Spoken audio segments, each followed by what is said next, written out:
Okay, hi everybody. Thanks again for coming. I know I'm sporadic in this. This is something that I think about doing almost every day. It felt so good for me to be able to do this last year. And a lot of the reasons why I stopped was just that it got a little bit difficult. And the reasons being is that there were decisions that were made. The DPCP, the Crown, made a decision in regards to Riley's death. There was information that I heard that I had not known about. And so basically in October, Riley died for me all over again. My son was killed by the police in July of 2018. And in the end of October, like 30th of October, 28th, I can't really remember. I was told a lot more details about what had happened and that there would be no charges against the police officer, which I always knew that that probably was going to be the case. If you've been following me along, you know that I don't have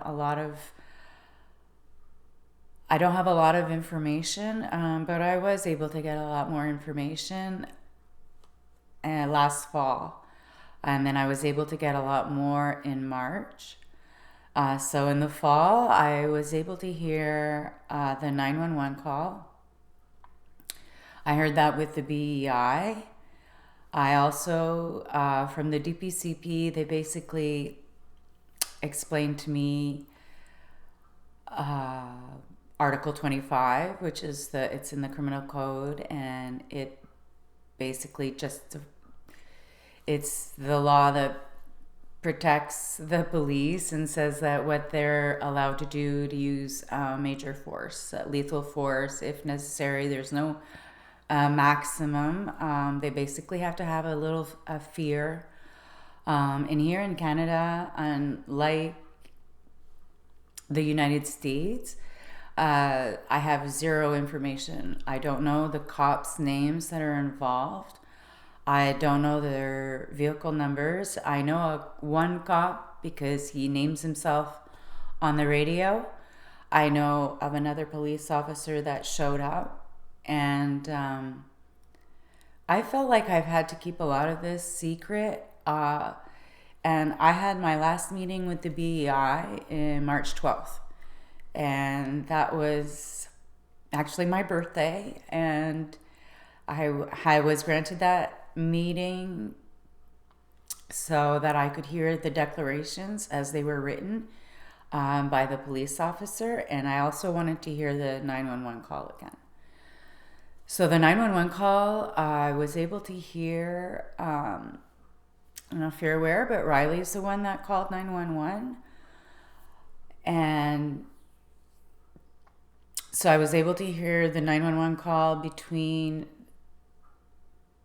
Riley and the 911, and then a separated video, like I guess how it comes, because it's two separate recordings, and then the police and the dispatch. Last fall, I had heard the call in its entirety. So like with all the players involved, so there was a lot of things that we were unable to understand. There was like a time lapse that, because we asked to stop the tape at times to ask questions, so we didn't always hear it like in continuous. So that's what I asked for again in March. So I got that meeting. I wanted to keep a bit quiet because I was afraid to lose that meeting. I've become quite paranoid in the last 4 months. My confidence is pretty shot, but it's going to come back, and this is going to help me. So we're going to cut that stuff out and try not to be so emotional. I've been so emotional the last 4 months. If you've watched my videos, you know I don't cry. I cry a lot, like off camera, but like when I'm doing these things, I try not to be too emotional. I try to separate myself, but the things that I heard in the last few months, well, it made me really, really emotional. But I am going to share them with you because I think it's important. Um, it's just important to understand. You guys uh, gave me your time to listen to me, and I don't feel like I owe you this. If no one listens to this, I'm okay with that. I just need to share it because I just, I want people to understand. I don't want this to happen again. Riley died in 61 seconds uh, from the minute that they saw him to the minute that they shot him. So it can happen really quickly. I guess I can be comforted in the fact that Riley didn't know it was coming. Riley, there's nothing that anyone can say to me that he knew that this was exactly what would happen. Uh, Especially after what I've heard that the things that he did or didn't do. So today, I guess that's my big intro, or I guess the little summary of where I've been and how I've been feeling. So I'm gonna give you today the 911 call, right up until the cops meet before they go to the intervention. So at 1 minute at 1:20, there was a 911 call, and that was it was Riley calling, and I heard it. It was quite comforting to hear him. He was really calm, um, and he said, so it was a woman that answered the 911 call. It went to 911, and then it got transferred to a Lac-Brome 911. So they called and said, Riley just said, hello. There's someone outside in front of the IGA with a gun, a guy. And then the dispatch just asked him to describe the guy, to give a little description, to see about what he had done, what he was doing. Riley said that the guy was talking gibberish. He couldn't understand. He was just walking, that Riley had gotten away from him. He described him that he was dressed in black, that he had a handgun, and the 911 asked if he had heard a shot, a shot, I guess. Yeah, that's what I'm trying to say. If he had heard a shotgun, or, I guess I don't even know how to talk guns, really. So Riley had said no, and that he was just a regular guy, and seemed to be that he was walking towards Cowansville. So the last that Riley had seen him was that he was walking towards Cowansville. And by the time that they had finished talking to Riley, and you could tell Riley was walking. Well, I could tell, and I'm sure that anybody listening to that would feel that Riley was walking. They didn't know that Riley was the person he was talking about. Riley never mentioned that, it was him. He was really talking like it was someone else. She never asked if there were other people around or anything like that. And, you didn't hear any other things in the background. As far as I know, there were no other calls that were made to 911. As she's on the phone with him, there's a call put out to the SQ. There were 3 cars and 6 cops that were called. There was a team that was, which I'm going to call Vehicle 1, because I will give you also like what their testimony and stuff was. So there was vehicle one that had two cops in there. I believe it was a female and a male officer. Vehicle two is what I call the shooter's car. I believe the shooter was the driver and a passenger. I'm going to say I'm 80% sure that it's a woman, but I can't be certain. And then there was vehicle three, which had I think a male and a female, but again, I'm not sure because I'm not really going to talk about that today, but I will talk about that like soon because I might do another one in a few minutes, but I'm just going to start with this today. So as they were calling, she was talking to Riley. They had called the police. So there was a team that was in Sutton. They were on a call in Sutton, and they decided to turn around. And they were going there for a noise complaint, and they decided to turn around and to go to the call in Knowlton. One of the officers said that they were going to meet somewhere, and instead of before to talk about it, there was two cops that were in Cowansville. They were at the Cowansville beach. So again, it's like 120, 121. And they stopped going there. They went back to their vehicle and they went. And then there was another car that was at the station, at the Denham police station, and they were doing their paperwork. They were dispatched to Farnham and Bedford, I think, or yeah, I'm not sure about that. So there was like three cop cars. That's about what's like going on in Brome-Missisquoi. So one of the officers, so they kept asking, the dispatch to give them a better description, and they kept talking about that the person was in crisis. So, I'd like to can give you the 911 call. It is in French, but I'll try to give you like the gist of it like in English. So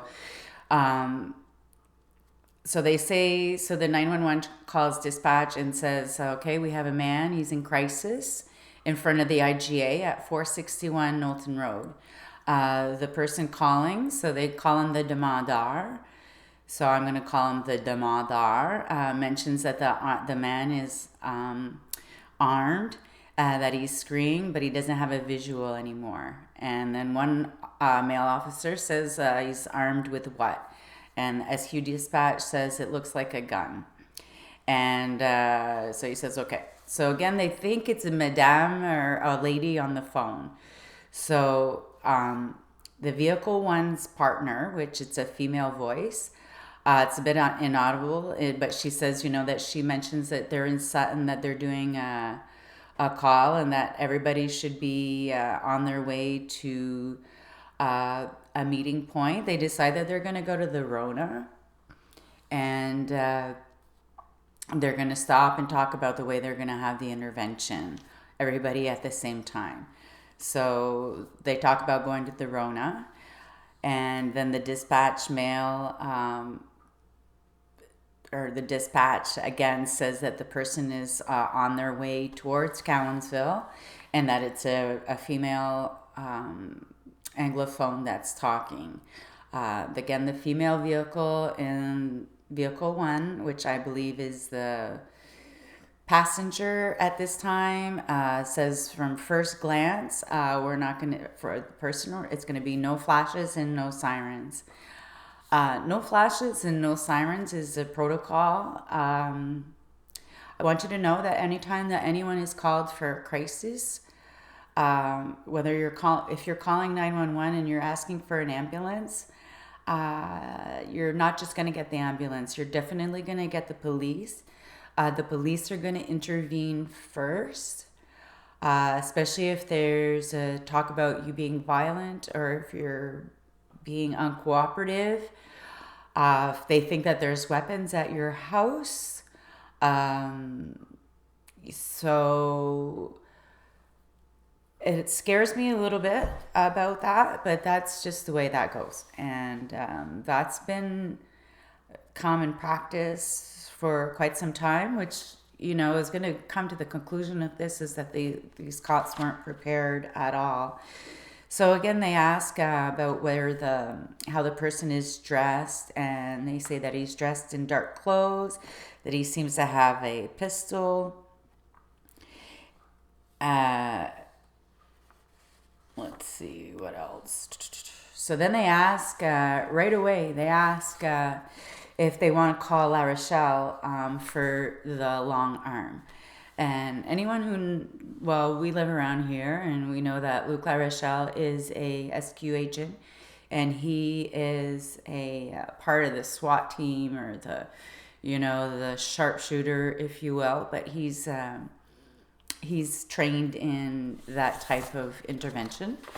So then they decide to go to the Four Corners at Owens Corner instead, because they feel that the Rona is too close. So again, the dispatch is giving a description saying that he's wearing a backpack, and this is all like kind of happening at the same time, because they're in Cowansville, they're in Sutton, and they're in Dunham, so they're all very close. So they all meet at the Four Corners. So I guess when they get there, it's about 1:30.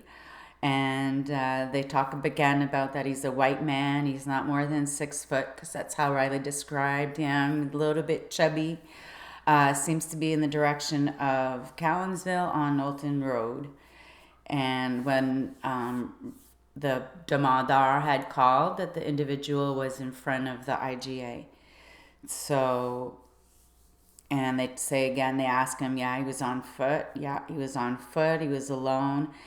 He was walking around with a pistol in his hands, and he was screaming. The person doesn't have him in visual anymore, and we don't have any more details. So it's at this time that they decide to meet at the Four Corners, and they decide to call the Damodar back. And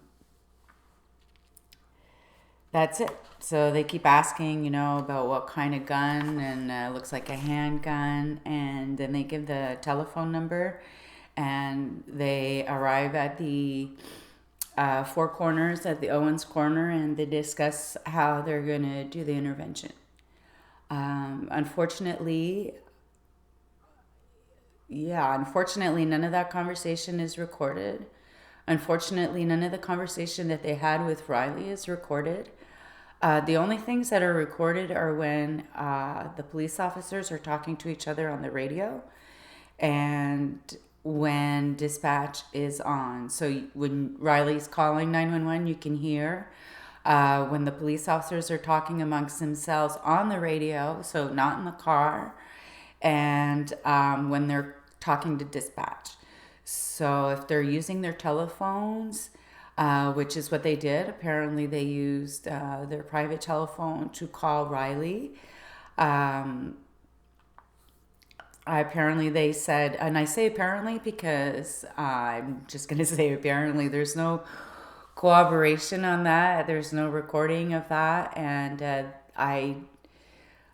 they just say that they asked him if he had a visual on him, and if he was in a secure position, if he was in security. It was at that time that Riley told him that he was back home, that he was here, that he was safe, that he didn't have any more visuals. Again, they didn't hear any gunshots, and described how he was dressed, and said that he couldn't understand what he was saying, and that he was walking towards Knowlton. So that's about that part, because like when they meet and they talk about what they're going to do, we're not allowed to have that. And the BEI doesn't they don't investigate the intervention itself.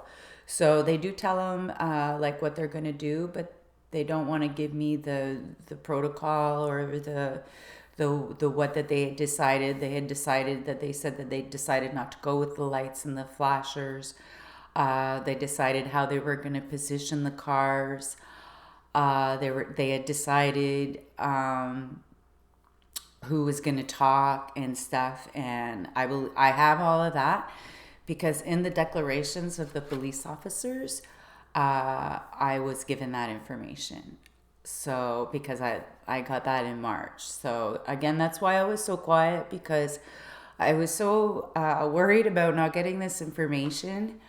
Um, During the 911 call, you can hear like after when they leave Owens Corner to go towards Knowlton. It's not very far. I did the kilometers the other day, and it's very close.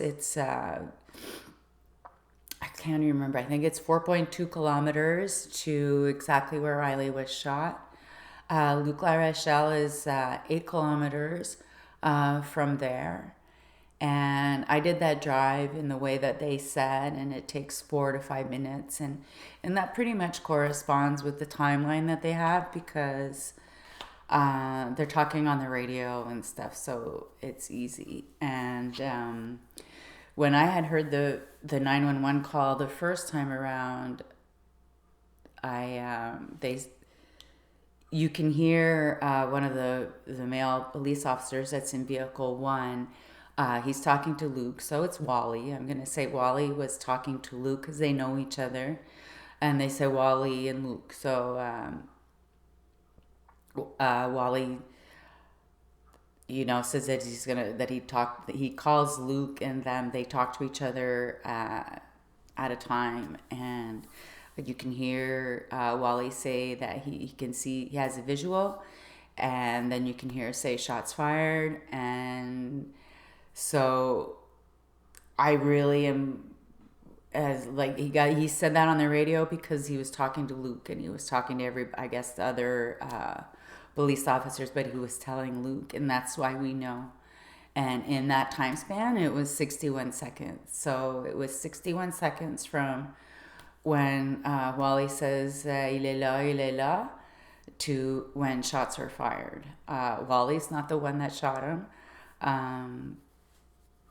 So I guess there's that. I will, in the next video, if you're interested, and I'm going to try. I know we're all in quarantine right now. We have some time. I'm going to try to just do another one. I feel good about doing this. I had some time today. My daughter has gone to work. It's been a bit much, with her. Not much, but just, I don't want to. It's just easier when I do this alone. So I want to thank you for listening, for watching. Stay tuned, because I'm going to give you probably like vehicle one's declaration, vehicle two's declaration, and vehicle three's declaration. But I think I'm going to leave vehicle two, which is the shooter, as declaration at the end. And then again, I'm going to, so after those three will be done, I'm going to talk about when I arrived there and what went down and how. So just a quick reminder of like how and what happened when I went to the hospital, and what the BI had for information that went out. And so I'm gonna try to like bring you to today as date. So thanks for watching. I appreciate you all. It's tough out there, not everybody, a lot of people say that Riley deserved it, or not deserved it, but he had a gun, and they shot him. And I can understand that with Article 25, how the prosecutor, when she's looking for innocence, because that's what they do, they're not looking for guilt. that they're going to find it. He was in fear. You're going to read his, well, I'm going to read it to you, his declaration. So thanks again for watching. I appreciate you all. Let's be kind to each other. It's pretty ugly out there. I think we're all doing the best we can. Sometimes people's bests are pretty shitty, but it's probably still just the best that they have. And if you're doing good out there, you can keep that to yourself too. So, all right, thanks. Appreciate it so much.